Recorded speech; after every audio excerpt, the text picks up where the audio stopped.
Assalamualaikum warahmatullahi wabarakatuh. Waalaikumsalam warahmatullahi wabarakatuh. Innal hamdalillah nahmaduhu wa nasta'inuhu wa nastaghfiruh wa na'udzu billahi min syururi anfusina wa min sayyiati a'malina.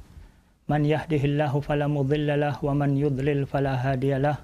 Asyhadu an la ilaha illallah wahdahu la syarikalah wa asyhadu anna Muhammadan abduhu wa rasuluh. Ya ayyuhalladzina amanu taqullaha haqqa tuqatih wa la tamutunna illa wa antum muslimun.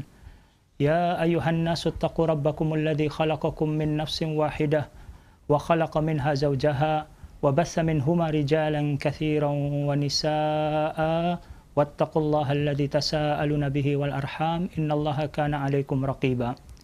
Ya ayyuhalladzina amanu taqullaha wa qulu qawlan sadida yuslih lakum a'malakum wa yaghfir lakum dhunubakum wa may yuti'illaha wa rasulahu faqad faza fawzan 'azima. Amma ba'd. Fa inna asdaqal hadits kitabullah wa khairal hadi hadi Muhammadin sallallahu alaihi wasallam wa syarral umuri muhdatsatuha wa kullu muhdatsatin bid'ah wa kullu bid'atin dhalalah wa kullu dhalalatin finnar. Pemirsa dan pendengar Radio Roja yang berbahagia, pada kesempatan ini saya akan menyampaikan sebuah kisah perjuangan pemuda berkebutuhan khusus melampaui keterbatasan. Beliau adalah Al-Ustadz Ammar Bugis, warga negara Arab Saudi, berdarah Indonesia, ada keturunan dari Bugis. Kakeknya atau ayah dari kakeknya itu Syekh Abdul Muttalib, hijrah dari Indonesia ke Mekah dan sempat mengajar di Masjidil Haram. Kemudian kakek dari Ammar, Syekh Abdullah Bugis, rahimahullah, seorang penasehat Kementerian Haji dan juga aktif di Dinas Pendidikan di wilayah Barat Arab Saudi. Ayah dari Ammar adalah seorang doktor, dosen teknik mesin. Ammar dilahirkan di Amerika ketika ayahnya, Dr. Haitham ini, sedang mengambil program studi S3 di kota Madison, negara bagian Wisconsin, tanggal 22 Oktober 1986 atau di bulan Safar 1407 Hijriah. Ammar dilahirkan dalam keadaan normal. Ketika berusia 2 bulan, barulah diketahui ada penyakit yang dikenal dengan nama penyakit Wernicke-Hoffmann yang menyebabkan kelumpuhan total seluruh tubuhnya kecuali kedua matanya dan lidahnya. Saya akan bacakan sedikit di sini dari literatur tentang penyakit Wernicke-Hoffmann yang ditulis oleh Dr. Teguh Haryo Sasongko yang bekerja di Human Genome Center School of Medical Science di Universitas Sains Malaysia, bahwa penyakit Wernicke-Hoffmann ini adalah yang disebut juga spinal muscular atrophy, lumpuh otot karena kelainan genetika. Kemudian ada tipe-tipenya penyakit-penyakit yang disebut spinal muscular atrophy atau disingkat SMA.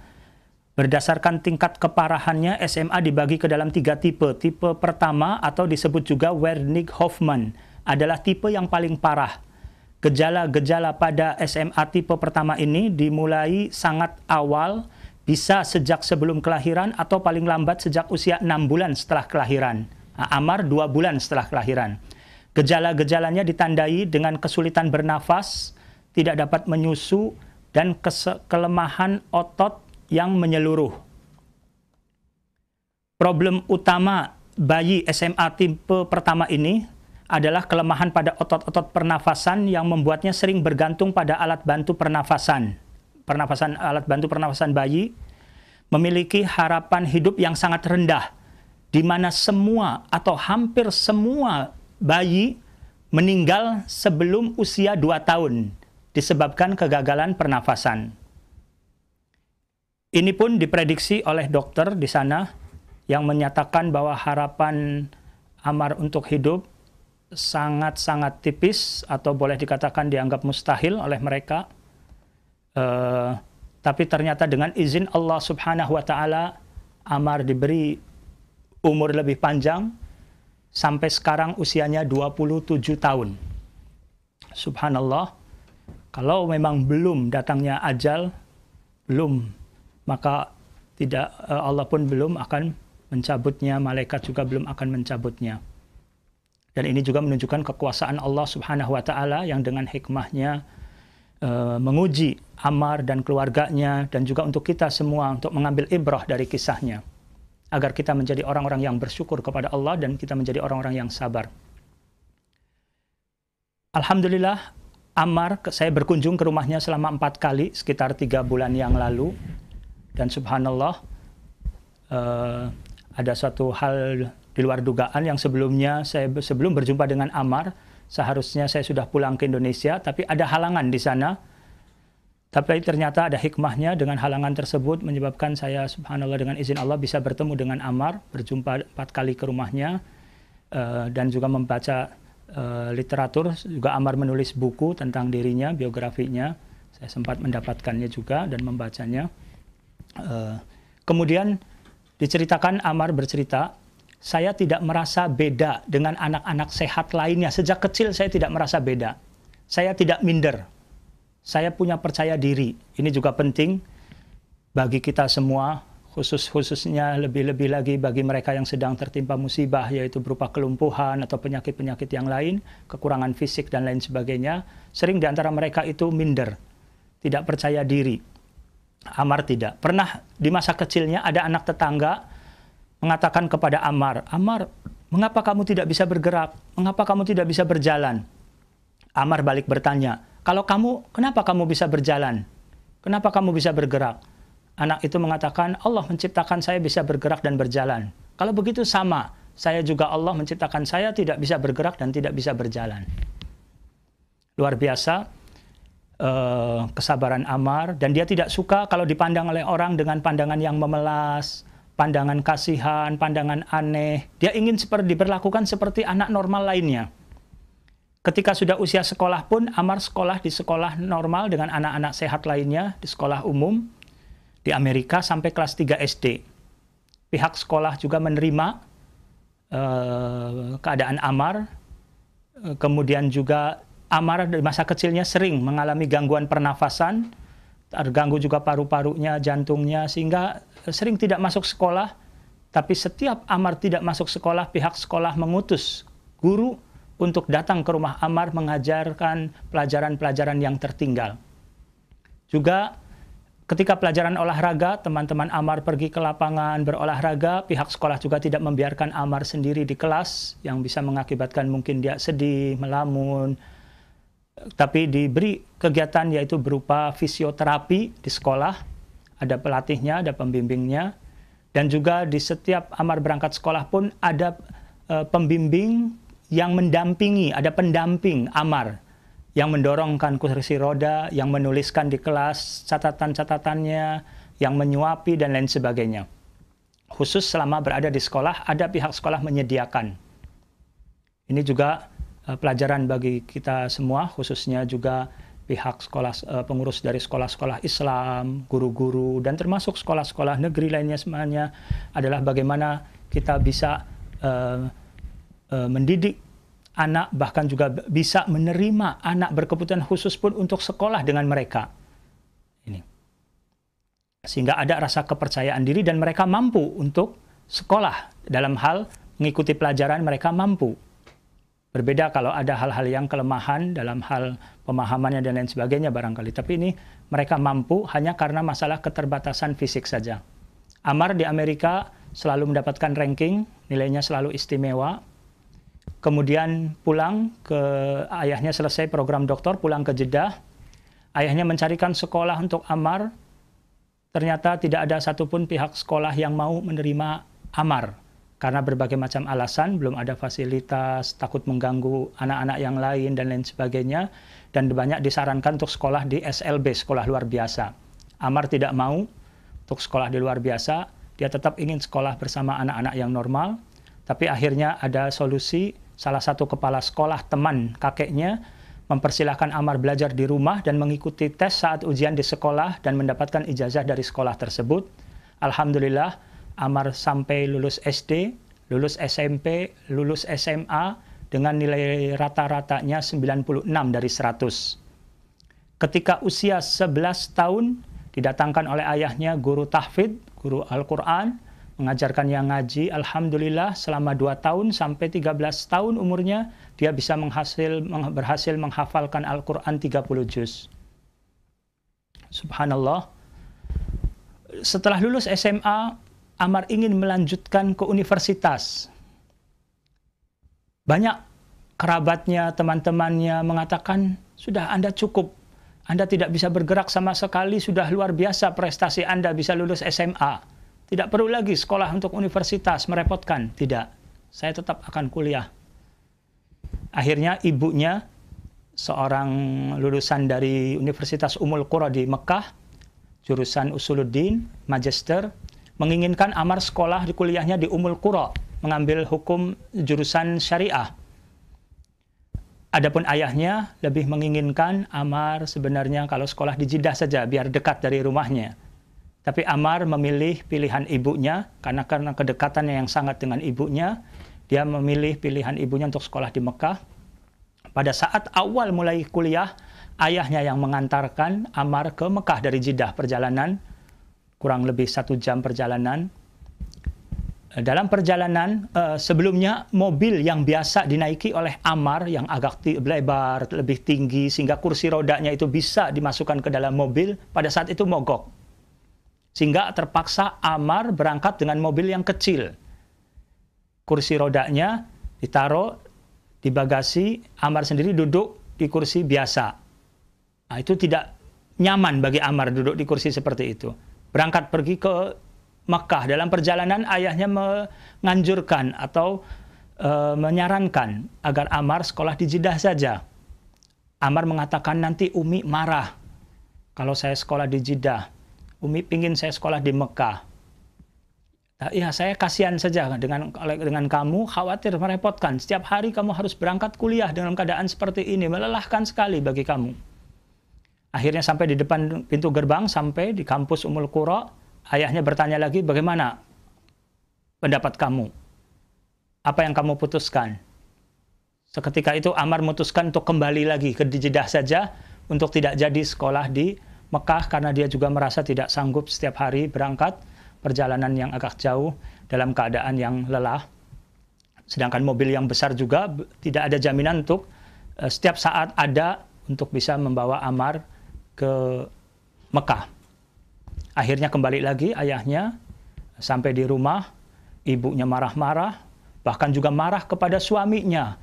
Kamu telah menelantarkan anak kita, membiarkan sekolah di sini, padahal di sana lebih baik gitu. Karena jurusan mungkin di Jeddah itu lebih banyak sifatnya jurusan-jurusan yang umum, atau mungkin dianggap kualitas di Mekah lebih baik. Sehingga ibunya marah, tapi benar perkataan ayah Ammar, marah ibunya itu hanya 1 pekan, 2 pekan, setelah itu selesai, dan bisa menerima Ammar untuk sekolah di Jeddah sesuai dengan pilihan Ammar. Ini juga satu pelajaran bagi ayah atau suami yang bijaksana, ketika dia juga menyarankan, mengondisikan Ammar, tapi tidak mendoktrin, tidak memaksakan, yang membuat anak itu juga nyaman. Dan begitu kesabaran suaminya ketika suatu saat istrinya sampai marah-marah di hadapan suaminya. Memang tidak sepantasnya, tidak dibenarkan, tapi terkadang demikian kejadiannya. Seorang perempuan kadang lupa, khilaf, apalagi juga seorang perempuan itu juga ada waktu-waktu tertentu sebelum datang bulan itu keadaannya tidak stabil, kondisi hormonnya, sehingga menyebabkan kadang lebih sensitif, mudah marah dan lain sebagainya. Maka suami pun memaklumi hal demikian, tidak kesalahan istri itu dibalas lagi dengan suatu kesalahan yang lebih lagi, tapi sampai saatnya biasanya istri pun akan menyesal atas kesalahan yang dilakukannya tanpa disengaja tadi dan akan meminta maaf di lain waktu. Alhasil Ammar akhirnya menentukan untuk sekolah di Jeddah, di King Abdul Aziz University. Ammar memilih jurusan jurnalistik. Dia bercita-cita ingin jadi wartawan. Para dosen di sana tidak setuju. Ketika masuk tingkat pertama, tingkat kedua baru penjurusan, dosen-dosen mengarahkan untuk sekolahnya jurusan sastra atau jurusan kebudayaan dan lain sebagainya. Ammar pilih ingin jurusan jurnalistik, informasi, ingin jadi wartawan. Akhirnya mereka pun bisa menerimanya. Tapi mereka menganggap bahwa Ammar adalah sebagai beban di kampus atau di jurusan ini. Sebagian dosen-dosen di jurusan jurnalistik ini sebagian sentimen kepada Ammar. Sehingga banyak kejadian-kejadian yang tidak mengenakan bahkan menyakitkan hati Ammar pada saat kuliah. Itu pun diceritakan dalam bukunya yang berjudul Qahir Al-Mustahil, Penakluk Kemustahilan. Buku ini juga diberi kata pengantar oleh Menteri Pendidikan Arab Saudi, Menteri Sosial, dan Menteri Kebudayaan dan Informasi. Juga diberi kata pengantar oleh Amir Khalid bin Abdullah, anak dari Raja. Juga kata pengantar oleh Amir Sultan bin Salman, anak dari Putra Mahkota. Dan oleh yang lainnya, termasuk juga Syekh Muhammad Al-Arifi memberikan kata pengantar bahwa Ammar adalah seorang anak yang cerdas dan berbakat. Pada kata pengantarnya tersebut memuji Ammar, Masya Allah. Ini. Ammar menceritakan dalam bukunya tadi, Penakluk Kemustahilan. Mungkin kita agak merasa bingung dengan judul tersebut. Terkesan ada kesan penakluk, kemustahilan, atau membanggakan diri dan lain sebagainya. Pertama, kita berusaha untuk selalu berhusnudzan ketika ada kesan yang nampak dari ucapan, dari tulisan seseorang yang membanggakan diri. Kita sebaiknya adalah berhusnudzan bahwa mereka tidak sedang ujub, mereka tidak sedang membanggakan diri, tapi mereka ingin menyampaikan nikmat yang Allah berikan kepada mereka, dan mereka juga ingin memberikan motivasi kepada yang lainnya. Termasuk Ammar ini ingin memberikan motivasi kepada orang-orang berkebutuhan khusus lainnya, bahwa mereka jangan menyerah, jangan putus asa, bahwa mereka juga bisa sukses, mereka juga bisa melawan kemustahilan yang menurut kebanyakan manusia dianggap mustahil, tapi tidak mustahil bagi Allah Subhanahu wa Ta'ala. Sering kita menganggap, wah mustahil kalau saya pergi haji, dari mana biayanya? Tidak mustahil bagi Allah. Sesungguhnya Allah itu berkuasa atas segala sesuatu. Seorang yang sakit menganggap tidak mungkin sembuh. Tidak boleh kita putus asa. Kita harus optimis bahwa Allah Maha Penyembuh. Jika Allah berkehendak, Allah akan menyembuhkan sakit dari sakit kita atau sakit orang lain. Dan lain sebagainya dari contoh-contoh kehidupan, kita hendaklah berusaha untuk tidak putus asa, tidak menyerah. Bahkan kita juga harus punya kemauan, harus punya tekad kuat, dan harus terus menerus dalam tekad kuat tersebut. Ammar sendiri menyebutkan bahwa kalau kita punya cita-cita, ada yang dinamakan iradah, harus ada kemauan, keinginan untuk mencapai cita-cita tersebut. Tapi tidak cukup hanya keinginan saja, tapi harus ada tekad kuat. Di samping tekad kuat tidak cukup, tapi harus adanya terus-menerus untuk mencapai cita-cita tersebut, karena untuk mencapai cita-cita tersebut pastilah akan banyak tantangan dan rintangan yang akan dihadapi, tapi hendaklah kita jangan menyerah, kita berusaha untuk mencapainya dengan izin Allah Subhanahu wa Ta'ala, dan meminta pertolongan dari Allah Subhanahu wa Ta'ala, karena kita yakin la haula wala quwata illa billah, tidak ada daya dan kekuatan kecuali dengan pertolongan Allah Subhanahu wa Ta'ala. Iyyaka na'budu wa iyyaka nasta'in, hanya kepada Engkau kami beribadah dan hanya kepada Engkau kami meminta pertolongan. Ini juga dari firman Allah Subhanahu wa Ta'ala berfirman dalam surat Ar-Ra'd, innallaha la yughayyiru ma biqaumin hatta yughayyiru ma bi anfusihim. Sesungguhnya Allah tidak akan merubah keadaan suatu kaum sehingga mereka merubah keadaan yang ada pada diri mereka sendiri. Surat Ar-Ra'd ayat 11. Kembali, kita harus husnudzan apabila kita dapatkan dari sebagian saudara-saudara kita mengucapkan kata-kata, menulis yang kita anggap adanya unsur menonjolkan dirinya. Kita menganggap bahwa itu adalah semata-mata ingin menceritakan nikmat yang Allah berikan kepadanya dan ingin memberi motivasi. Tapi bagi diri kita masing-masing harus hati-hati. Jika kita menceritakan, menonjolkan diri kita, jangan sampai kita terjerumus untuk bangga terhadap diri, akhirnya menjadi lupa diri, sehingga termasuk nantinya melanggar, di mana Allah Subhanahu wa Ta'ala menyampaikan, berfirman, fala tuzakku anfusakum, jangan kalian mensucikan diri kalian sendiri. Kemudian kisah Ammar, sampai akhirnya Ammar lulus S1 dengan hasil cum laude. Dengan hasil cum laude, Gubernur Mekah sendiri yang memberikan penghargaan kepada Ammar pada acara wisuda. Kemudian Ammar, di sini juga ada satu hal yang menarik. Sebelum Ammar selesai kuliah, Ammar mulai menulis artikel-artikel di surat kabar, mengirim, tapi banyak ditolak, tidak diterima. Dia datangi juga penulis-penulis senior, minta tolong supaya mereka bisa memperbaiki, membimbing Ammar dan menjadi perantara kepada surat kabar untuk bisa memuat tulisan Ammar. Tapi mereka pun tidak mengindahkan Ammar. Ammar pun tidak putus asa.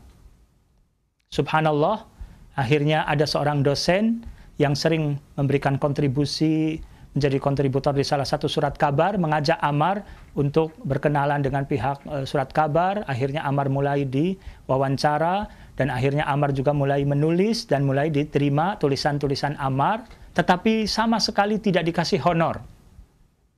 Di sini juga satu ujian, Ammar menganggap tidak jadi masalah, saya memang niatnya nanti akan bekerja, tapi untuk mendapatkan pekerjaan butuh pengalaman terlebih dahulu. Saya ingin hanya mencari pengalaman. Tidak digaji, tidak diberi honor, tidak masalah pada saat awalnya. Bahkan ketika selesai lulus, mulai bekerja di salah satu surat kabar, Ammar hanya jadi pegawai honorer. Tulisannya setiap pekan 1 kali tulisan, sebulan 4 kali, satu tulisan dibayar 200 real atau senilai 500.000, satu bulan sekitar 2 juta. Padahal waktu Ammar kuliah, mendapatkan beasiswa sebagai mahasiswa dan dapat tunjangan bagi orang yang berkebutuhan khusus dari pemerintah, total gajinya 4.300 real atau 10.750.000 rupiah waktu kuliah. Sedangkan setelah lulus kuliah hanya 2 juta. Tapi Ammar pun pada saat itu menerima saja, dibimbing oleh ayahnya, jangan masalah, jangan pikirkan hanya materi, tapi kesempatan untuk mengambil pengalaman. Ini yang sebagian pemuda juga terkadang ingin sekali cepat maju, cepat mendapatkan gaji yang tinggi, tapi terkadang ketika di awal mula itu selalu tidak mau ketika di awalnya belum mendapatkan pekerjaan dengan gaji yang sesuai dengan apa yang dia harapkan. Tapi di satu sisi, kita juga tentu memberi bimbingan atau nasihat kepada para pemilik perusahaan atau suatu kantor ketika memberi gaji juga tidaklah mengeksploitir orang, tapi juga berusaha memberi sesuai dengan kapasitas dia, kapasitas pekerjaannya, selama saling menguntungkan di antara mereka. Kemudian akhirnya Ammar pun 5 tahun bekerja di surat kabar Al-Madinah, kemudian sekarang pindah di surat kabar Ukad, itu yang berhubungan dengan, dan Ammar juga selalu berusaha mengambil pelajaran, mencari pengalaman di bidang lain, sehingga dia juga sekarang menjadi seorang presenter di beberapa channel televisi. Dia juga menjadi presenter acara yang disebut Sautul Iradah, suara kemauan. Dia pilih di antara orang-orang berkebutuhan khusus, yang selalu dikatakan oleh Ammar dengan istilah orang-orang berkemampuan khusus. Karena Ammar yakin bahwa mereka itu memiliki potensi-potensi dan kelebihan-kelebihan yang mungkin tidak dimiliki oleh orang lain. Saya teringat dengan ucapan Al-Imam Ibnul Qayyim rahimahullah, di mana beliau berkata, "Ma aghlaqallahu baban li'abdin bihikmah illa fatahalahu baban birahmah." Tidaklah Allah menutup pintu bagi seorang hamba dengan hikmahnya, kecuali pasti Allah membukakan pintu baginya dengan rahmatnya. Ammar tertutup pintu dalam hal untuk bergerak, berjalan, menulis, dan lain sebagainya. Tapi Allah beri kelebihan, kecerdasan. Sehingga Ammar ketika saya berkunjung ke rumahnya, mengingatkan saya, dan juga berpesan untuk menyampaikan kepada saudara-saudara kaum muslimin di Indonesia agar mereka selalu bersyukur kepada Allah Subhanahu wa taala atas segala nikmat yang Allah berikan kepada antum semua. Kata Ammar, dia katakan, demi Allah, Allah telah memberikan kepada saya nikmat yang sangat banyak sekali. Allah berfirman, wa in ta'uddu ni'matallahi la tuhsuha. Jika kalian menghitung-hitung nikmat Allah, niscaya kalian tidak dapat menghitungnya. Mungkin kalian menganggap apa nikmat yang Allah berikan kepada Ammar, tapi saya merasakan betapa besar nikmat yang Allah berikan kepada saya. Nikmat iman, nikmat hidayah, nikmat saya diberi karunia oleh Allah bisa menghafal Al-Quran. Dia mengatakan, saya heran melihat pemuda-pemuda, remaja-remaja yang diberi kekuatan, potensi, kesehatan, tapi tidak digunakan waktunya untuk menghafal Al-Quran, untuk memahami ayat-ayat Allah dan mengamalkan Al-Quran. Itu satu pukulan yang telak, suatu nasihat yang sangat berkesan sekali.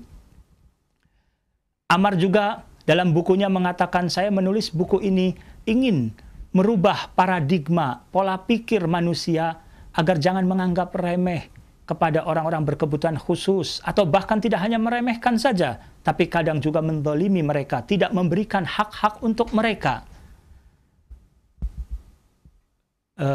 Pernah dia juga menceritakan, dia katakan, kelumpuhan yang hakiki bukanlah kelumpuhan fisik, tapi kelumpuhan yang hakiki adalah kelumpuhan tekad, kelumpuhan kemauan, kelumpuhan pola pikir, dan kelumpuhan iman.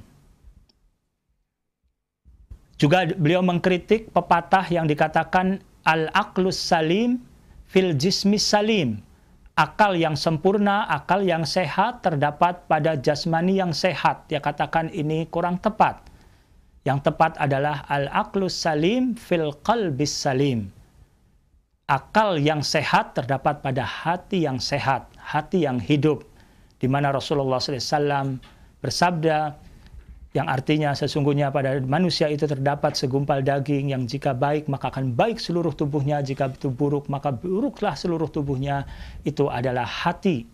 Benahilah hati kita agar hati kita bersih dari segala penyakit-penyakit hati, dari segala hubbud dunia, dari segala kibir, dari segala hasad, dari segala su'udzan, dari segala kezaliman, tamak, dan lain sebagainya. Hendaklah kita isi dengan akhlak yang mulia, dengan husnudzan, dengan tawadhu, rendah hati, dengan cinta kepada Allah, cinta kepada akhirat, dan lain sebagainya, yang membuat hati itu menjadi lembut, di mana Allah berfirman, yauma la yanfa'u malun wala banun illa man atallaha biqalbin salim. Hari di mana tidaklah bermanfaat harta maupun anak keturunan kecuali yang menemui Allah dengan hati yang sejahtera.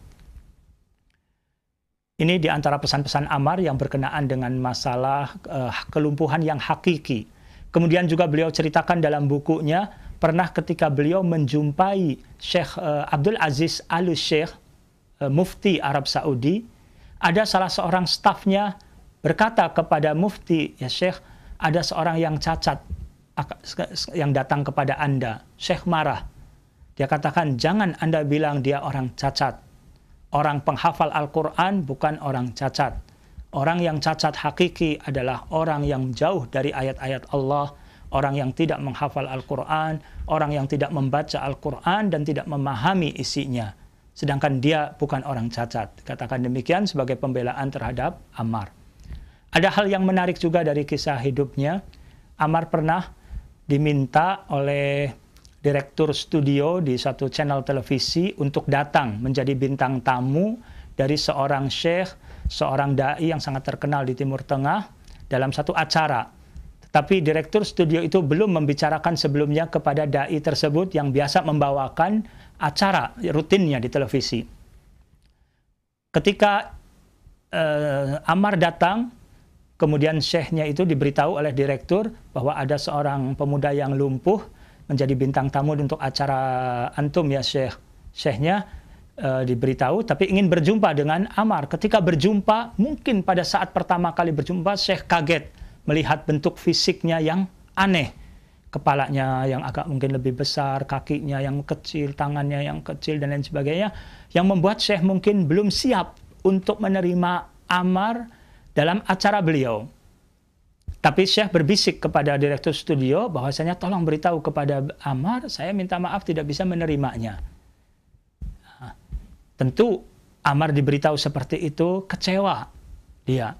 Kenapa? Semata-mata karena fisik, cacat, lumpuh, seseorang menolak saya untuk berbicara di studio.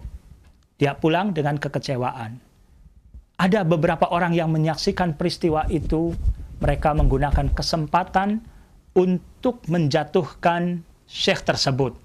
disebarluaskannya lewat internet, dihujatnya syekh tersebut bahwa syekh adalah seorang yang berakhlak buruk karena memperlakukan orang yang berkebutuhan khusus tidak baik, menganggap orang yang cacat tidak berhak untuk diterima di studio dan lain sebagainya. Tersebarlah fitnah kepada syekh tersebut. Luar biasa. Ammar ketika mendengar berita tersebut, Ammar marah. Ammar mengatakan bahwa perbedaan antara saya dengan syekh tersebut perbedaan yang ringan sekali. Hanya perbedaan basit, ringan. Dan itu pun sudah selesai. Alhamdulillah, kata Ammar sebagai pembelaan. Syekh sudah menyadari juga kesalahannya. Dan manusiawi sekali bahwa syekh itu juga manusia. Syekh bukan nabi yang tidak lepas dari kesalahan. Siapapun, baik syekh fulan tadi, ataupun mufti, ataupun syekh siapapun yang namanya manusia tidak lepas dari kesalahan. Kita tidak boleh mengkultuskannya. Dan kita wajar manusia itu berbuat salah. Apalagi saya sudah memaafkan kesalahannya. Tapi saya tidak suka kesalahan syekh tersebut dimanfaatkan oleh orang-orang yang hasad. Ingin menjatuhkan dakwah dengan menjatuhkan, membunuh karakter syekh tersebut yang dikenal, untuk menjauhkan orang akhirnya dari kepercayaan kepada syekh, kepada ulama, dan akhirnya jauh dari agama, tidak percaya pada agama, pada Islam. Ini sikap Ammar yang luar biasa. Walaupun dia disakiti, dia membalasnya dengan kebaikan, dan dia membela, tidak menjadikan permasalahan pribadi ini menjadi permasalahan yang menjadikan akhirnya dia ikut terlibat untuk menjatuhkan nama baik syekh tersebut. Subhanallah, pelajaran yang sangat baik sekali untuk kita ambil. Terkadang kita tersinggung, sakit hati kepada seorang ustadz, padahal satu hal yang wajar manusia, akhirnya menjadikan dia sama sekali tidak mau ngaji, akhirnya mungkin juga membenci ustadz tersebut, bahkan memusuhi dakwahnya tanpa terasa, bukan hanya pribadinya, tapi bahkan memusuhi dakwah itu sendiri, wal'iyadzubillah. Itu di antara hal-hal pelajaran yang bisa kita petik juga dari kisah Ammar. Kemudian Ammar mengatakan juga tentang makannya, dia makan dengan makanan yang di blender ya. Kemudian kalau minum hanya bisa minum air zam-zam saja. Kalau selain air zam-zam tidak bisa masuk ke mulutnya atau tumpah atau mungkin juga muntah, dia hanya bisa minum air zam-zam. Subhanallah, Allah beri kekuatan. Semoga Allah beri kekuatan kepadanya, kesabaran, ketabahan, dan diberinya kebahagiaan di dunia dan di akhirat. Kemudian juga ada hal yang menarik, Ammar juga menikah. Ada bab khusus tentang masalah pernikahan. Sebelumnya Ammar senang kepada seseorang dari kerabatnya, dan kerabatnya itu juga dirasa oleh Ammar senang kepada dia. Tapi ternyata kerabatnya berubah pikiran dan tidak mau menikah dengan Ammar. Ammar waktu itu sebagai manusia kecewa. Sebulan, 2 bulan dia tidak nafsu makan, dia kecewa. Waktu itu suatu pukulan berat bagi dia karena tadinya dia mengharapkan sekali untuk menikah. Akhirnya kemudian dia ditelepon oleh seorang akhwat dari Mesir yang menawarkan seorang perempuan yang akan menikah dengan Ammar, tapi akhirnya pun Ammar ditipu. Artinya orang tersebut tidak menginginkan Ammar. Sebelum menikah pun banyak akhirnya memanfaatkan Ammar untuk mengambil hartanya dan lain sebagainya. Ammar pun akhirnya menjadi sadar bahwasanya Allah belum menakdirkan Ammar saya untuk menikah, katanya. Beliau katakan di antaranya karena mungkin sebab cara saya untuk menikah tadi dengan cara yang tidak syar'i, dengan berkomunikasi langsung dengan mereka dan lain sebagainya. Yang ini barangkali sebagai teguran dari Allah Subhanahu wa taala untuk saya. Akhirnya subhanallah, ada seorang akhwat juga yang menawarkan Ammar untuk nikah dengan seorang janda, sarjana komputer. Janda ini punya anak satu, namanya Yusuf, usianya 10 tahun. Sekarang usianya 14 tahun, ini kejadian 4 tahun yang lalu. Kemudian janda ini juga bekerja di panti jompo. Senang dengan amal-amal sosial. Dan subhanallah, perjuangannya untuk menikah juga cukup berat, karena sebelumnya juga dari pihak keluarga Ammar tidak setuju Ammar itu menikah. Karena dipikirnya bagi orang tua menganggap mungkin berat untuk berpisah dengan Ammar kalau nikah nanti berumah tangga sendiri. Mungkin juga ada pertimbangan-pertimbangan lain yang kita tidak tahu ya. Atau juga menganggap malu nanti untuk meminta melamar orang yang sehat, apa kata orang dan lain sebagainya. Atau dikhawatirkan juga nanti mendolimi pihak perempuan karena mungkin Ammar belum mampu barangkali memenuhi hak-hak semuanya. Hak-hak yang harus diberikan, misalnya kewajiban Ammar terhadap istrinya. Tapi subhanallah pihak perempuan juga asalnya keluarganya tidak setuju juga. Nah, inilah subhanallah takdir Allah yang menjadikan mereka akhirnya bertemu, menikah dengan nikah yang syar'i, dan sekarang sudah berjalan 4 tahun mereka menikah dan merasakan kebahagiaan Ammar. Sebelumnya orang mengatakan pernikahan kamu tidak akan langgeng, mungkin 6 bulan pun akan cerai. Ternyata alhamdulillah sampai saat ini Ammar merasakan kebahagiaan, istrinya juga luar biasa. Menikah Ammar semata-mata untuk merawat Ammar, semata-mata untuk berkhidmah, semata-mata sebagai bentuk pengabdian kepada Allah Subhanahu wa taala, untuk menikahi seorang pejuang kemanusiaan, seorang pejuang Islam yang menginginkan kebaikan untuk masyarakatnya. Aktivitas Ammar sekarang di samping sebagai wartawan, Ammar juga sebagai motivator. Dia sering pergi ke rumah sakit, ke panti-panti asuhan, ke sekolah-sekolah, memberi motivasi. Pernah suatu saat dia ke rumah sakit, memberi motivasi, atau akhirnya seorang perawat mendatangi Ammar. Ustadz Ammar, ada seorang pasien lumpuh kakinya, tapi dia mengurung diri saja, tidak ingin bersosial, tidak ingin bergaul. Bisakah Anda memberi motivasi kepada dia? Dia sudah 7 tahun di rumah sakit ini. Orang tuanya hanya datang setahun sekali saja, sudah 7 tahun, usianya sekarang 17 tahun. Ammar mengatakan, bawa saya ke dia. Saya siap untuk memberi motivasi kepadanya. Ketika di depan kamar, perawat telepon lagi ke pasien tersebut, ada seorang yang akan menjenguk Anda. Anak perempuan itu mengatakan, tidak mau. Saya tidak ingin dijenguk oleh siapapun. Perawat itu mengatakan, Ustadz Ammar, saya minta maaf bahwasanya pasien tadi tidak ingin dijumpai. Ammar mengatakan, biar, saya tetap ingin bertemu dengan dia. Bawa saya ke dia. Akhirnya perawat mempersiapkan diri, mempersiapkan juga pakaian dari pasien tadi supaya tutup aurat dan lain sebagainya sebelum masuk. Akhirnya Ammar pun masuk ke dalam. Kaget juga pasien tadi melihat bentuk fisik Ammar yang jauh musibahnya lebih berat dari dia. Biasanya orang itu akan merasa lebih ringan musibahnya kalau melihat orang yang lain yang lebih berat dari dia. Setelah itu Ammar mengucapkan salam dan memperkenalkan diri, nama saya Ammar, siapa nama kamu? Anak itu diam saja. Perawat yang memberitahukan namanya Fulanah Ammar, sebutkan Abir namanya. Oh, nama yang bagus sekali, kata Ammar. Terus Ammar bertanya, bagaimana kegiatan Anda di rumah sakit? Apakah Anda suka melukis? Anak itu menjawab dengan ketus, tidak. Ammar bertanya lagi, apakah Anda suka mengetik di komputer? Anak itu juga mengatakan tidak dengan ketus. Ammar bertanya yang ketiga kalinya, apakah Anda menginginkan saya untuk keluar? Anak itu diam sejenak, terus juga mengatakan tidak. Berarti dia ingin berbicara dengan Ammar. Subhanallah, akhirnya mulai anak itu berbicara dengan Ammar, menceritakan tentang dirinya, bahwa dirinya juga ingin belajar sholat, tidak ada yang mengajari dia tentang sholat, dan juga dia benci kepada keluarganya, tidak suka kepada keluarganya yang membuang dia. Dia butuh kasih sayang orang tuanya, dia butuh kasih sayang keluarganya. Tapi orang tuanya hanya datang setahun sekali memberi uang. Yang kalau orang tuanya pulang, uangnya pun dibuang di tempat sampah oleh anak itu. Saya tidak butuh uang. Saya butuh kasih sayang orang tua. Tapi mereka kurang menyayangi. Mereka menganggap malu, punya anak cacat, punya anak lumpuh. Akhirnya seperti membuang saja di rumah sakit atas biaya negara. Semua pasien di sana dibiayain oleh negara.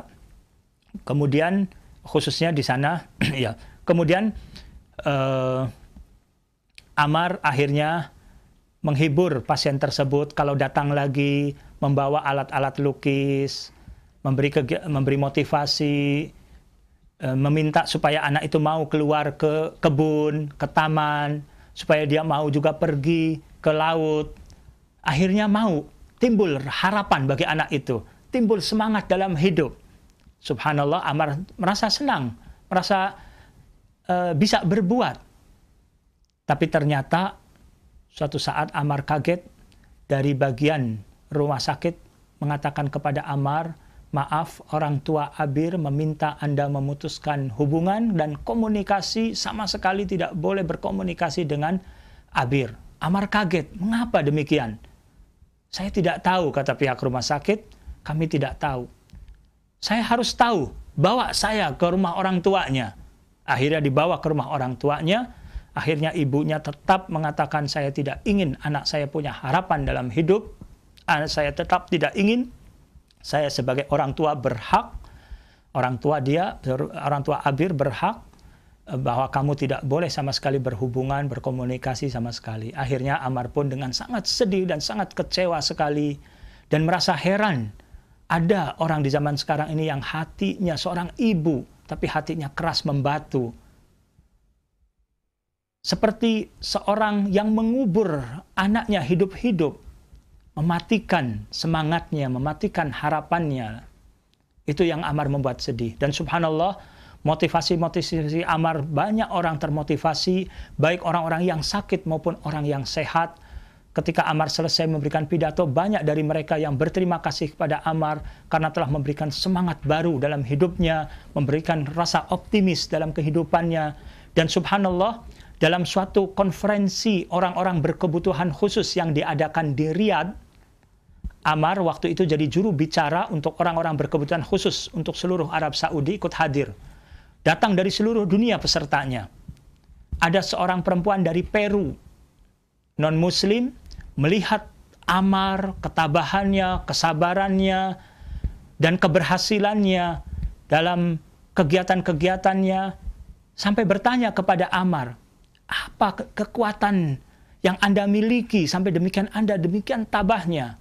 Ammar mengatakan kekuatannya adalah karena iman kepada Allah Subhanahu wa Ta'ala, yang akhirnya menjadikan perempuan Peru itu akhirnya mengucapkan 2 kalimat syahadat dan masuk Islam. Ammar merasa senang sekali, teringat sabda Nabi SAW, la an yahdiyallahu bikam ra'an khairun laka min humurin na'am. Jika Allah memberikan hidayah kepada seseorang dengan sebab Anda, maka itu lebih baik daripada Anda mendapatkan unta yang merah, unta yang sangat mahal harganya. Itu diantara hal-hal yang bisa saya sampaikan berkenaan dengan cerita Ammar. Mungkin ada yang tertinggal atau lain sebagainya, tetapi pada kesempatan ini juga saya memberikan kesempatan untuk pemirsa atau pendengar untuk barangkali memberikan pertanyaannya atau juga memberikan komentarnya. Silahkan. Jazakallah khair, kami ucapkan kepada Ustaz Farid hafizahullah ta'ala atas penyampaian kisah dari Ustaz Ammar Bugis hafizahullah ta'ala tentang kesabaran dan ketabahan seorang pemuda muslim yang bermodalkan keimanan kepada Allah Subhanahu wa Ta'ala, yang seyogyanya menjadi teladan bagi kita semua dalam meniti kehidupan di dunia menuju kehidupan akhirat kelak, yang insya Allah akan membawa kebahagiaan bagi setiap orang-orang yang meyakini dan beriman kepada Allah Subhanahu wa Ta'ala. Pendengar Raja dan pemirsa Raja TV, kami berikan kesempatan bagi Anda yang ingin bertanya atau menyampaikan komentarnya, fadhal di 021-823-6543. Dan Anda juga bisa menyampaikan melalui pesan singkat di 0819-896543. Dan sebelumnya kami akan angkat pertanyaan dari pesan singkat yang disampaikan pendengar kita. Assalamualaikum warahmatullahi wabarakatuh. Ya Ustaz, kami mengucapkan jazakallah khair atas kisah yang penuh manfaat dan begitu banyak faidah. Dan yang menjadi pertanyaannya adalah bagaimana kita menyikapi sebagian kaum muslimin yang diberikan keutamaan dari sisi fisik bahkan dari sisi keduniaan, akan tetapi malah membuatnya lalai dan lupa kepada kenikmatan yang Allah Subhanahu wa Ta'ala berikan. Berbeda halnya dengan keadaan kaum muslimin yang mereka diberikan kehimpitan atau kesulitan dari sisi ekonomi. Apakah ini merupakan sunnah kauniyah yang Allah Subhanahu wa Ta'ala tetapkan bagi hamba-hambanya? Mohon penjelasannya Ustaz. Jazakallahu khair. Waalaikumsalam warahmatullahi wabarakatuh. Bagus sekali. bagaimana kita menyikapi orang-orang yang memiliki potensi-potensi, kelebihan dan lain sebagainya, kenikmatan-kenikmatan tapi lalai.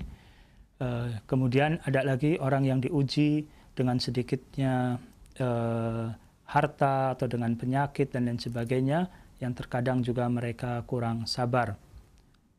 Memang dua hal ini yang membuat takjub Rasulullah Sallallahu Alaihi Wasallam, takjubnya Rasulullah SAW kepada seorang mukmin yang apabila dia diberi kenikmatan dia selalu bersyukur kepada Allah Subhanahu Wa Taala, yang apabila ditimpa musibah dia selalu sabar.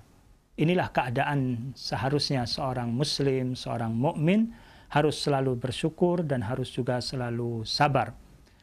Dan Allah juga menyebutkan dalam Al-Quran yang artinya sedikit sekali dari hamba-hambaku yang bersyukur. Wa qalilun min ibadiyas syakur. Sedikit sekali dari hamba-hambaku yang bersyukur kepada Allah Subhanahu wa taala. Tapi kita harus banyak berdoa kepada Allah Subhanahu wa taala agar kita dijadikan sebagai orang-orang yang bersyukur. Di antara doanya adalah kita berdoa, Allahumma a'inni ala dzikrika wa syukrika wa husni ibadatik. Ya Allah, tolonglah aku agar selalu dapat mengingatmu, untuk selalu dapat mensyukuri nikmatmu, dan untuk dapat beribadah kepadamu dengan baik. Karena semata-mata pertolongan dari Allah saja, bantuan dari Allah saja kepada hambanya yang lemah, sehingga dia dapat mensyukuri nikmat Allah Subhanahu wa ta'ala. Hakikat syukur adalah mengucapkan dengan lisan kita, yaitu memuji Allah, banyak memuji Allah dengan lisan, kemudian juga meyakini dalam hati sebelumnya bahwasanya Allah sajalah pemberi nikmat, dan juga kita menggunakan nikmat-nikmat Allah itu di jalan yang diridhoinya, menggunakan segala potensi-potensi kelebihan yang Allah berikan kepada kita di jalan yang diridhoinya. Adapun kita ketika ditimpa penyakit, kita ditimpa sedikit harta ujian, hendaklah kita juga sabar. Dan kita yakin sesungguhnya Allah bersama orang-orang yang sabar. Kita juga yakin inna ma'al usri yusra, sesungguhnya bersama kesulitan pasti ada kemudahan. Itu saja mungkin yang bisa saya sampaikan sebagai motivasi atau nasihat agar kita selalu sabar dan bersyukur kepada Allah Subhanahu wa taala. Baik, jazakallah khair Ustaz atas nasihat dan jawabannya. Kami berikan kesempatan selanjutnya. Silakan di line telepon 0218236543. Ada satu penelpon kami angkat. Halo. Silakan. Dari Ummu Hasna di Tambun. Ummu Hasna di Tambun. Silakan Ummu Hasna. Alhamdulillah, kebenaran Ana mempunyai anak berkebutuhan khusus. Ya. Sekarang umurnya sudah 5 tahun. Tapi yang menjadi kesulitan buat anak mengajarkannya membaca, terutama membaca Al-Quran.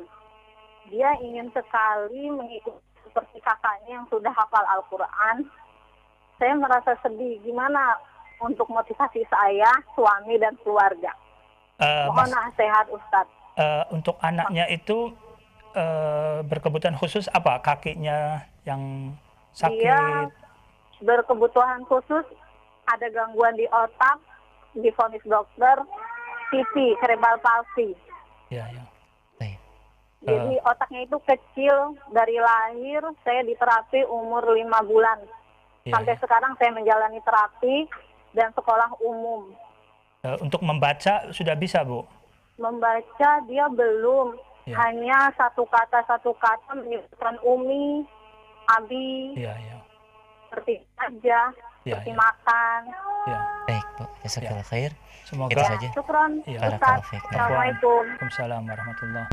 Ya, kita doakan semoga Allah Subhanahu wa taala memberikan kesembuhan kepada anak dari Ummu Hasna, dan juga memberikan kesabaran kepada Ummu Hasna dan keluarganya yang lain untuk sabar dengan diberi ujian oleh Allah Subhanahu wa taala, yang jika kita sabar insyaallah akan Allah berikan pahala yang berlipat ganda tanpa hisab, di mana Allah berfirman innama yuwaffas sabiruna ajrahum bighairi hisab. Jadi banyak manfaatnya, banyak hikmahnya di balik musibah yang kita terima tersebut. Di antaranya tadi yang saya sebutkan, diberi pahala oleh Allah tanpa hisab, kemudian juga dapat menghapuskan segala kekurangan, kesalahan dan dosa kita, dan insya Allah juga meninggikan derajat kita di sisi Allah Subhanahu wa taala. Dan orang yang diuji di dunia dengan berbagai macam penderitaan dan ujian, insya Allah jika Allah ridha dan insya Allah memasukkannya ke dalam jannah, dia tidak akan merasakan dan lupa akan segala penderitaannya di dunia, seolah-olah tidak pernah merasakan penderitaan sedikit pun. Insya Allah. Dan insya Allah tetap kita optimis bahwa anak ibu juga insya Allah kita doakan semoga Allah berikan kesembuhan dan juga bisa mengikuti pelajaran dan bisa membaca Al-Quran dan bisa menghafal Al-Quran, yang mana memang metodenya barangkali berbeda-beda untuk tiap orang.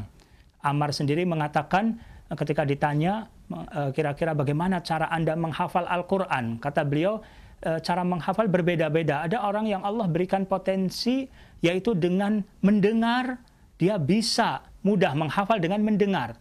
Tapi kalau beliau, Ammar mengatakan kalau saya bukan dengan cara mendengar, tetapi mushaf Al-Quran diletakkan di samping saya dan saya dilihat dengan mata saya sendiri. Saya baca, insya Allah dalam 3 menit 1 halaman itu sudah bisa saya hafal. Kekuatan hafalan dengan cara melihat, membaca, dia bisa. Nah, tiap orang berbeda-beda metode dan cara menghafalnya. Mungkin pihak orang tua atau bisa dibantu juga dengan guru pembimbing yang bisa mengetahui bakat, kelebihan, atau metode yang mungkin lebih tepat untuk anak kita semuanya. Kemudian ada sedikit lagi yang saya lupa. Ada kata-kata Ammar di sini juga berkesan sekali. Sebelum dilanjutkan tanya jawab, dia mengatakan dalam bukunya Penakluk Mustahilan itu dia katakan, saya ingin menyampaikan kepada Anda perihal bagaimana cara saya melaksanakan sholat. Sebab banyak orang yang menyangka bahwa saya tidak pernah menunaikan sholat disebabkan kondisi fisik saya. Tentu saja sangkaan sementara orang itu sama sekali tidak benar. Karena kewajiban sholat 5 waktu tidak dapat gugur disebabkan sakit. Kewajiban sholat baru gugur jika seorang mengalami hilang kesadaran atau gila. Sementara saya berkat perkenan Allah Subhanahu wa taala, berkat karunia-Nya memiliki kesadaran yang matang untuk dapat melaksanakan ibadah salat. Oleh sebab itu saya selalu melaksanakan salat dengan baik, meski di saat melaksanakannya saya terpaksa melakukannya dengan berbaring. Ini satu hal yang penting sekali karena kita prihatin sekali banyak dari saudara-saudara kita pasien di rumah sakit misalnya dengan alasan sakit mereka akhirnya tidak sholat. Padahal di saat-saat musibah demikian dan di saat kapanpun seorang muslim adalah wajib untuk menunaikan sholat yang 5 waktu. Tidak ada udzur sama sekali untuk meninggalkannya. Sholat termasuk rukun Islam dan sangat besar dosanya bagi orang yang meninggalkan salat. Bahkan dikatakan oleh Rasulullah SAW, "Faman tarakaha faqad kafara." Barang siapa yang meninggalkan salat, dia telah kufur. Terlepas dari ikhtilaf di antara ulama, apakah kufurnya kufur akbar keluar dari Islam atau tidak, ada perbedaan di antara ulama. Sebagian ulama mengatakan kufur keluar dari Islam, sebagian mengatakan dengan lebih dirinci, jika tidak salatnya itu karena menafikan, mengingkari kewajiban salat, padahal mereka tahu salat itu wajib, maka itu kufur, kafir, keluar dari Islam. Tapi kalau karena malas tidak. Terlepas dari itu, walaupun malas tetap dosanya sangat besar dan dapat menjerumuskan kepada kekafiran wal-iyadzubillah. Ini suatu nasihat untuk kita semua dan khususnya para keluarga yang memiliki anggota keluarganya yang sakit, baik di rumah ataupun di rumah sakit, untuk terus mengingatkan keluarganya yang sakit tersebut untuk tetap sholat 5 waktu. Dan alhamdulillah Islam adalah agama yang mudah. Seorang yang tidak bisa sholat sambil berdiri, sholat duduk. Apabila tidak mungkin hendaklah dengan berbaring. Apabila tidak bisa berwudu dengan tayamum, tidak bisa tayamum ditayamumkan dan lain sebagainya, diwudukan atau ditayamumkan dan lain sebagainya. Baik. Jazakallah khair atas jawaban dan nasihatnya. Kami berikan kesempatan berikutnya, ada Ummu Syifa di Purworejo. Silakan Ummu. Assalamualaikum. Assalamualaikum warahmatullahi. Ustadz mau tanya. Ya. Kami itu punya tetangga, alhamdulillah punya anaknya berkebutuhan khusus, usianya masih 4 tahun. Ya. Alhamdulillah juga ibu ini sangat bersemangat sekali untuk kesembuhan anaknya.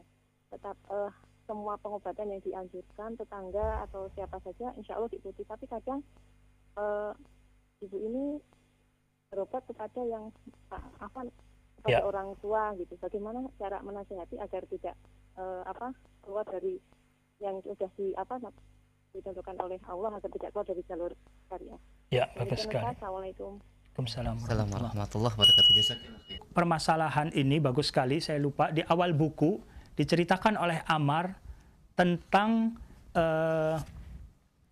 neneknya yang sangat cinta kepada Ammar dan sangat sayang sekali pada Ammar. Dimanapun ketika dia mendapatkan ada seorang syekh yang bisa, jadi mereka itu keluarganya mengobati Ammar dengan cara-cara medis dan juga dengan pengobatan alternatif tetapi yang tidak keluar dari jalur syariah. Di antaranya dengan cara ruqyah syariah. Maka neneknya itu banyak meminta kepada para peruqyah untuk meruqyah Ammar.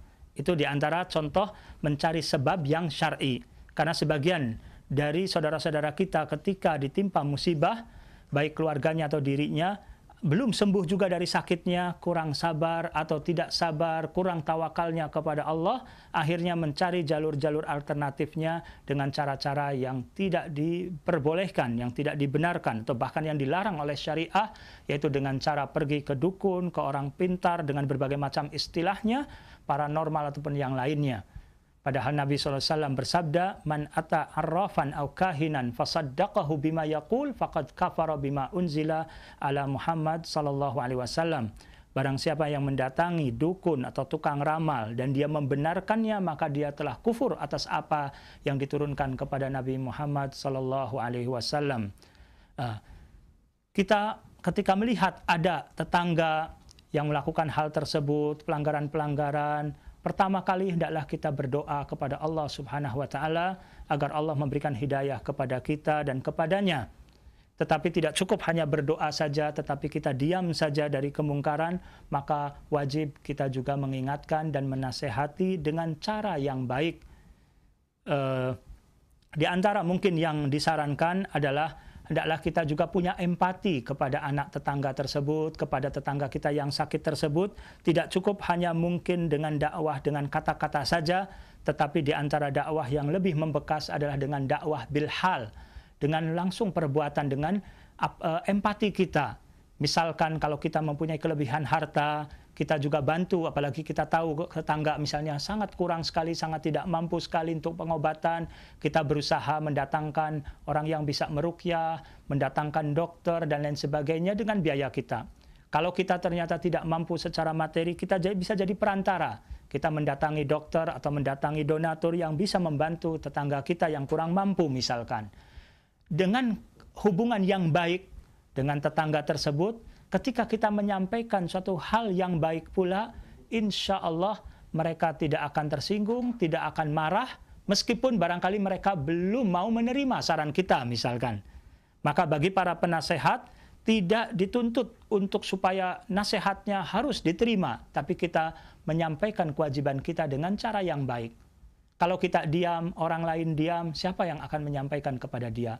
Tetapi ketika setiap orang menyampaikan, barangkali satu orang menasehati belum berubah. Orang lain menasehati mungkin baru ke-10, baru Allah beri hidayah kepada dia. Tetapi itulah yang kita usahakan untuk berusaha menyampaikan, memberikan nasihat dengan cara yang baik. Allah berfirman, "Ud'u ila sabili rabbika bil hikmah wal mau'izatil hasanah wajadilhum billati hiya ahsan." Serulah manusia kepada jalan Rabb-mu dengan hikmah dan nasihat yang baik, dan berdebatlah dengan cara yang lebih baik pula. Baik, Ustaz, jazakallahu khair atas penjelasan dan nasihatnya. Kami berikan kesempatan berikutnya. Ada Ummu Wildan di Jakarta. Silakan Ummu. Ya. Assalamualaikum. Waalaikumsalam warahmatullahi. Ya, saya ingin nanya, Iya, silakan. boleh nggak kalau kita itu dalam berdoa mengingat-ingat kesedihan kita, Iya. kita pernah disakitin orang atau pernah dizolimin gitu. Kemudian dengan mengingat itu kita bisa bersyukur kepada Allah. Kemudian yang kedua, apakah kalau anak yang sangat nakal atau bandel sekali itu perlu diruqyah gitu. Oh, iya. Syukran. Jazakallah khair. Oh iya, kamu. Ya. Silakan, Ustaz.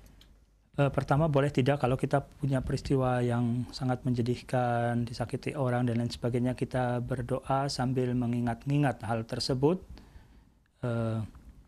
Pertama,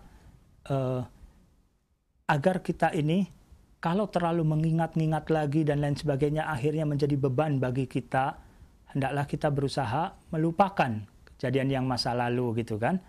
Bahkan memaafkan adalah lebih baik daripada kita tidak memaafkan. Apalagi kalau orang yang menyakiti kitanya mungkin sudah menyadari dan menyesali dan meminta maaf. Adapun kalau kita tidak memaafkan dan meminta agar Allah memberi balasan yang setimpal dengan perbuatannya, itu pun dibolehkan. Maka dari itu hendaklah seorang juga hati-hati, jangan sekali-kali menzalimi, menyakiti orang lain.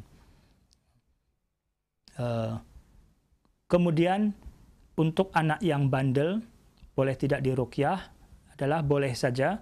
Barangkali dengan diruqyah juga sebagai salah satu sebab kesembuhan dia dari kebandelannya, tapi juga memang perlu juga diteliti lagi kira-kira apa di antara penyebab anak itu untuk bandel, untuk kita beri juga solusinya. Di samping juga penting sekali bagi orang tua untuk selalu berdoa kepada Allah Subhanahu wa taala agar memberi hidayah kepada anak-anaknya, menjaga mereka, melindungi mereka. Dan di samping itu juga ketika kita menginginkan anak-anak kita menjadi anak-anak yang saleh, maka kita juga perlu juga berusaha sekuat tenaga menjadi orang tua, ayah dan ibu yang saleh dan salehah.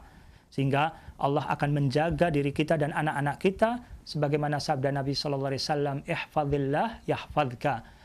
Peliharalah aturan-aturan Allah, niscaya Allah akan memelihara dan menjagamu, termasuk juga menjaga anak-anaknya, anak-anak. Itu saja. Baik, jazakallah khair atas jawaban dan penjelasannya. Kami angkat selanjutnya beberapa pertanyaan yang masuk melalui pesan singkat, dan ada beberapa pertanyaan yang sama di antara pendengar kita. Assalamualaikum warahmatullahi wabarakatuh. Ustadz, kami memiliki putra dan putri yang memang ada secara khusus memiliki hal yang sama dengan apa yang dialami oleh Al-Ustadz Almar Bugis. Dan yang menjadi pertanyaan kebanyakan pendengar kita, bagaimanakah menanamkan kekuatan keimanan dan tawakal yang sepenuhnya kepada Allah Subhanahu wa taala. Karena seringkali melihat keadaan anak yang seperti itu membuat hati itu menjadi miris dan seakan-akan tidak mengakui tentang apa yang Allah tetapkan terhadap anak dan putra-putri yang kita cintai. Mohon nasihatnya, jazakallah khair. Ya. Pertama, perlu juga dari orang tua yang menanam, bagi orang tua yang Allah uji dengan anak-anak yang memiliki kelainan secara fisik, agar orang tua tersebut mendekatkan diri kepada Allah Subhanahu wa taala, beribadah, mendekatkan diri dengan mempelajari, membaca, memahami Al-Qur'an dan mengamalkan isinya, banyak berzikir kepada Allah, memperbaiki hati, banyak beristighfar. Itu menjadikan sumber kekuatan bagi seseorang, karena faktor keimanan tadi menjadikan dia bisa lebih sabar, bisa lebih kuat. Dan juga untuk anak, insya Allah ketika orang tuanya kuat, insya Allah anak itu juga akan bisa lebih jadi sabar, dan kita beri motivasi. Di antaranya juga dengan menceritakan kisah-kisah seperti ini juga sebagai suatu bentuk, motivasi. Bentuk motivasi supaya dia lebih bangkit percaya dirinya, bisa lebih sabar lagi. Dan juga obatnya adalah Al-Quran. Bagi setiap anak juga terus dengan membaca Al-Quran, memahami isinya, itu akan menjadikan obat yang sangat kuat sekali. Termasuk juga adalah hadis-hadis Nabi SAW kita pelajari tentang keutamaan orang yang sabar, balasan-balasan yang Allah berikan bagi orang yang sabar. Itu yang diantaranya perlu kita amalkan. Barangkali itu saja. Saya juga ada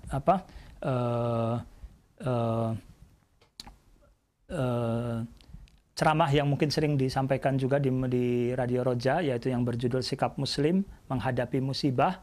Itu juga beberapa poinnya, barangkali nanti bisa didengarkan lagi atau untuk disimak dan berusaha untuk kita amalkan semuanya. Baik, jazakallah khair atas jawaban dan penjelasannya. Kami berikan kesempatan mungkin beberapa 5 menit ke depan di 0218236543. Baik, halo. Assalamualaikum Ustaz. Waalaikumsalam warahmatullahi wabarakatuh. Dengan siapa Umu di mana? Admin dengan Ibu Ani di Semarang. Silakan Ibu Ani. Terima kasih Ustaz. Saya ini punya ibu Ustaz. Ya. Udah sepuh gitu. dan lagi mungkin sudah sedikit agak pikun. Tapi kalau terus sholat itu susah, itu gimana ya Ustadz ya? Iya, iya. Itu saja Umu. Iya Ustadz. Dan bagaimana cara solusinya mengatasi ibu saya itu seperti itu? Ya. Baik. Ya, makasih Ustadz. Assalamualaikum warahmatullahi wabarakatuh. Waalaikumsalam warahmatullahi wabarakatuh. Ya Ibu Ani, semoga saya doakan juga, insyaallah semoga Ibu Ani diberi kesabaran, keluarga diberi kesabaran, dan diberi ganjaran yang besar dengan merawat ibu yang sakit, yang sudah sepuh. Adapun dalam hal ini apabila benar-benar sudah pikun, sudah lupa, Allah tidak membebani seseorang kecuali dengan kesanggupannya. Kalau sudah keluar dari kewajiban, artinya maka itu sudah ma'dzur gitu ya. Tetapi kalau masih dia itu menyadari, ada sadar dan lain sebagainya, harus terus diingatkan. Harus terus diingatkan, dibimbing, dituntun untuk sholat. Yang terkadang-kadang orang tua juga pada saat sholat tahu-tahu tidur misalnya kan, ketiduran. Maka itu pun diingatkan lagi, kemudian supaya benar-benar dia menjalankan sholat dengan baik. Tetapi kalau sudah maksimal usaha kita, apalagi benar-benar karena benar-benar ada uzur, itu adalah tidak mengapa. Dan kalau kita juga sudah maksimal mengingatkan, tapi tetap saja orang tua kita belum mau untuk sholat karena memang tidak dibiasakan dari sebelumnya misalnya, sehingga dia timbul punya rasa malas dan lain sebagainya, jangan bosan-bosan untuk tetap berdoa kepada Allah Subhanahu wa taala agar Allah memberi hidayah kepadanya, agar diberi kesadaran untuk mau sholat. Dan juga bagus juga diperdengarkan, mungkin kalau sulit untuk membaca kan, diperdengarkan ayat-ayat Al-Quran yang membuat lembut hatinya, kemudian juga diperdengarkan nasihat-nasihat dari ceramah di radio, di kaset atau apa yang bisa menjadikan dia sadar, dipilih dicari topik-topiknya yang khusus tentang pentingnya sholat dan lain sebagainya, sehingga bisa menjadikan orang tersebut bisa menjadi sadar untuk menunaikan kewajibannya. Baik, jazakallahu khair atas jawaban dan nasihatnya. Dan satu pertanyaan terakhir mungkin yang bisa kami hadirkan, ada beberapa pendengar dan pemirsa mungkin yang baru atau tidak mengikuti dari awal. Sebenarnya siapakah Ustadz Ammar Bugis ini, Ustadz? Apakah dia keturunan Indonesia? Dan mungkin bisa diterangkan kembali Ustadz sebagai penutup. Fadhal, dan kesimpulan Ustadz. Ya. Tadi dikatakan di awal Ammar Bugis, warga negara Arab Saudi, sekarang usianya 27 tahun,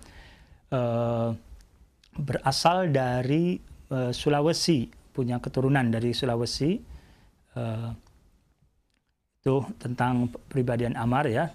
Dan tinggal di kota Jeddah. Subhanallah, sebagai penutup barangkali ya, inti dari cerita Ammar ini sebagai motivasi agar kita lebih bersyukur kepada Allah Subhanahu wa taala atas segala nikmat yang Allah berikan kepada kita, dan menjadikan kita lebih sabar menghadapi segala tantangan, musibah apapun, benar-benar bertawakal kepada Allah Subhanahu wa taala saja, dan kita yakin tidak boleh mudah menyerah. Kita harus yakin ada Allah Subhanahu wa taala yang memberikan kekuatan, tidak ada daya dan kekuatan kecuali dengan pertolongan Allah Subhanahu wa taala. Ada sedikit satu kasus juga yang perlu saya angkat sebagai penutup ya. Ammar pernah menginginkan untuk menjadi dosen. Akhirnya dia mendaftarkan diri di Jeddah menjadi dosen. Setelah perjuangan sekian lama ternyata belum ada jawaban untuk diterima, bahkan mendapatkan hal-hal yang kurang baik. Kemudian subhanallah, ada seorang putra mahkota di Dubai yang mendengar kisah Ammar ini, mengundang Ammar sekeluarga untuk pergi ke Dubai. Ketika datang ke Dubai, Ammar mengatakan bahwa saya disambut seperti tamu negara. Kemudian putra mahkota itu mengatakan, wahai Ammar, saya sudah tahu tentang kisah Anda, saya lihat di film, saya baca tentang literatur tentang Anda. Saya merasa diri saya seperti orang yang hina, orang yang kerdil, yang belum bisa berbuat apapun untuk kemanusiaan.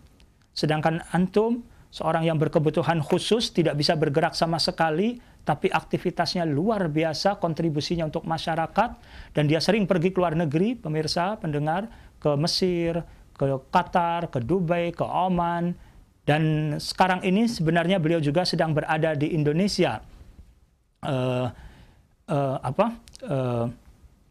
Bahkan insya Allah tanggal 30 Desember nanti juga akan hadir, ada acara di Istiqlal. Nah, ini contoh, artinya orang yang berkebutuhan khusus ini punya banyak kontribusinya. Akhirnya putra mahkota itu mengatakan, saya berjanji ingin mendukung Anda, apa yang bisa saya bantu? Akhirnya Ammar mengatakan, saya ingin jadi dosen. Akhirnya dibawanya Ammar ke salah satu universitas di Dubai, di Uni Emirat Arab, dipertemukan dengan rektor dan di sana, dan Ammar diterima untuk menjadi dosen di sana, insya Allah mulai tahun 2013, jadi dosen di jurusan komunikasi atau informasi di sana. Kemudian Ammar juga akan melanjutkan kuliah di sana, S2 dan S3-nya dengan beasiswa dari putra mahkota di Dubai ini. Ketika pulang ke Jeddah, beliau mengingatkan, ketika berjumpa dengan saya di rumahnya, beliau berpesan kepada saya untuk disampaikan juga kepada saudara kaum muslimin lainnya. Dia katakan, aslih ma bainaka wa bainallah, sayuslihu ma bainaka wa bainan nas. Perbaikilah hubungan Anda dengan Allah Subhanahu wa taala, niscaya Allah akan memperbaiki hubungan Anda dengan manusia. Semoga Allah Subhanahu wa taala meridhai kita, mencintai kita, dan menjadikan kita diterima oleh manusia, oleh orang-orang yang saleh di muka bumi ini, yudha lahul qabul. Dan semoga Allah Subhanahu wa taala menjadikan kita orang-orang yang bersyukur, menjadikan kita orang-orang yang sabar, dan mewafatkan kita dalam keadaan husnul khatimah. Wa sallallahu ala nabiyina Muhammad wa ala alihi wa sahbihi wasallam, wa akhiru da'wana anil hamdulillahi rabbil alamin. Wassalamualaikum warahmatullahi wabarakatuh.